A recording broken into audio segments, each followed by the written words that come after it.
So of all professional sports, the NHL, hockey probably has the most conservative fan base. And owners. More than 75% of National Hockey League owners donate to Republicans. Phil Anschutz, for example, who's legitimately conservative, owns the LA Kings. He's a mega donor to the Republican Party. So it's a little weird, or maybe it's not weird at all, that the NHL has decided to push woke propaganda on its fans. And boy, is it. Gary Bettman, the commissioner of the NHL, and league vice president Kim Davis now say they want fewer white people playing hockey.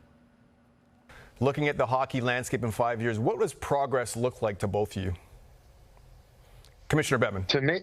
To me, progress looks like that we become more reflective of the communities in which our teams play, that there are more black players of both sexes, players of color of both sexes, and that we are more diverse than we've been. 5 years from now, I want hockey to be on the lips of boys and girls of color, just the way, soccer and basketball and baseball is on their lips, something that they see as accessible. So, attacking white people. Okay, I guess it's kind of common. You don't really notice it. It's totally immoral, by the way, but it happens a lot. And then they're getting even more esoteric. This is an actual tweet from the league, the NHL. Quote, trans women are women, trans men are men, non-binary identity is real. None of which is true, all of which is insane, but they just stated it like fact. So Theo Fleury is a hockey legend in Canada and the United States. He played in the league for a very long time, most of his life. He joins us tonight. Theo, thanks so much for coming on. What do you make of this? I mean, were race politics a big part of hockey when you were playing? No, God, no. I think the reason why we all gravitated towards hockey was, first and foremost, it was fun. And then secondly, there was no politics involved. We played this sport because we absolutely loved it.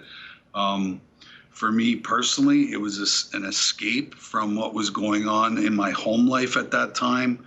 And, I fell head over heels in love with the sport. And, I was really good at it, obviously, and pursued, a career in this amazing game that we play.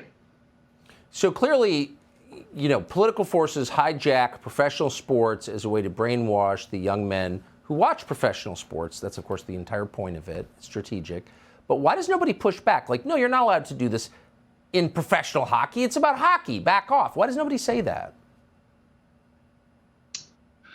Well, I think it's because we're so divided, Tucker, and deep down hockey players are, guys who are compassionate and empathetic, and it's just something that we don't want to get involved in, and it's an argument that we can't win, and so the reason why. It doesn't matter to us who plays the sport, whether you're transgender, gay, or whatever.